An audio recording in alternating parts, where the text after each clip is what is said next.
ओम शांति। जैसे कि हमें बहुत सारे प्रश्न आए कि टू लेट है क्या, तो आज हम भाई साहब के साथ डिस्कस करेंगे कि टू लेट है क्या भाई साहब, उसके बारे में विस्तार से ज़रा बताएं प्लीज़। ओम शांति। जो ब्राह्मण आत्माएं हैं वो तो जानती हैं कि टू लेट क्या है। बाबा ने कई मुरली में बोला है कि टू लेट का बोर्ड लगेगा। टू लेट मीन्स अब फिर एंट्री नहीं हो सकती, यानी 33 करोड़ फिक्स हो गए। जो ऑफर थी बाबा की कि एक का पदम मिलेगा वो फिक्स है। अब साधारण रीति चलेगा। ये यज्ञ में मेल भी गई है ना। कंफर्म हो गया है कि अब टू लेट का बोर्ड लग चुका है ना। ये टू लेट है क्या भाई साहब? टू लेट मतलब है कि अब जो भी, जैसे 1000 करोड़ आत्माएं हैं पूरे वर्ल्ड की, एक सपोज एग्जांपल लेते हैं, तो अब 33 करोड़ ही उसमें जाएंगे। ये तो पहले से ही पता है ज्ञान में कि सतयुग में स्टार्टिंग में 9 लाख होते हैं, त्रेता अंत तक 33 करोड़ देवी देवता होते हैं जिनका गायन पूजन है। तो 33 करोड़ फिक्स हो गया। इसका मतलब अब एक्स्ट्रा कैसे ऐड कर सकते हैं जब फिक्स हो गया उनका पार्ट। तो वो टू लेट का बोर्ड डिस्प्ले लग गया है कि अब एड ऑन नहीं हो सकता।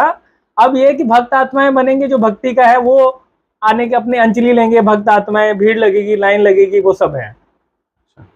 और साथ में रिजल्ट आएगा। भाई देखिए, आप देखेंगे इस समय पूरे वर्ल्ड में चेंजेस आ रहे हैं, हर कोई चेंज हो रहा है। तो आप क्या, बाबा ने कई मुरलियों में कहा है पहले राजधानी बनेगी फिर विनाश होगा। तो आप समझ लीजिए पहले ब्राह्मण सेट होंगे उसके बाद ही काम होगा दूसरा। वर्ल्ड को तो बाद में ट्रांसफॉर्म किया जाएगा, पहले ब्राह्मणों का यहाँ हिसाब किताब होगा। तो वो हिसाब किताब, जैसे बाबा ने कहा अंत में धर्मराज का पार्ट चलेगा, तो वो चलेगा ना एक्चुअल में, क्योंकि ये भगवानुवाच है। कोई इसको साधारण, तो इसको कोई साधारण ना ले कि धर्मराज का पार्ट आएगा।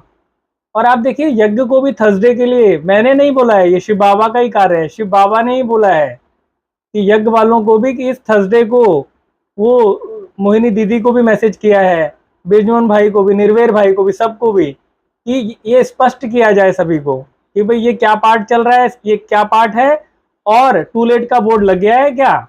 तो ये इनकी ड्यूटी है कि ये क्लैरिफाई करें। और अगर ये नहीं करते हैं, ये मेरे शब्द नहीं, ये भगवानुवाच है, अगर ये नहीं करते हैं तो उस क्षण से ये भूल जाएंगे 108 में ये आएंगे, है ना। तो ये मैं नहीं बोल रहा हूं, ये डायरेक्ट धर्मराज को मना कर रहे हैं। अगर ये बात ये नहीं पूछेंगे, इसका मतलब है इनको बहुत अभिमान हो गया है, कहीं ना कहीं सूक्ष्म अभिमान है।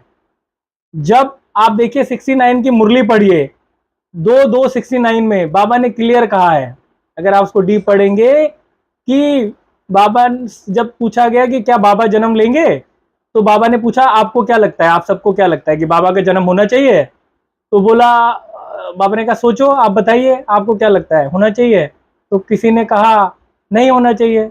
तो बाबा ने कहा अभी आंसर चाहिए आपको, है ना, अभी चाहिए, डरेंगे तो नहीं, हलचल में तो नहीं आएंगे।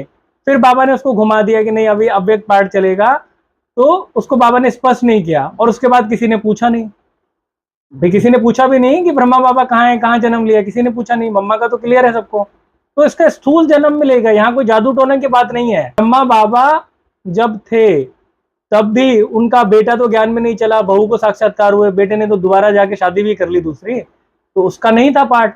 तो यहाँ कोई बाबा, अब ब्राह्मणों को भी क्या बाबा सिद्ध करेगा आके कि मैं ही नंबर 1 हूं। तो क्या आकाश में बना के दिखाएगा अव्यक्त रूप में आते हुए, उड़ते हुए। तो वो तो सूक्ष्म शरीर हो, तो मन से देख सकता है कोई, स्थूल नेत्रों से थोड़ी दिखेगा वो तो अष्ट आएंगे, इसका मतलब जन्म यहाँ होगा। तो ये कोई भूल ना जाए।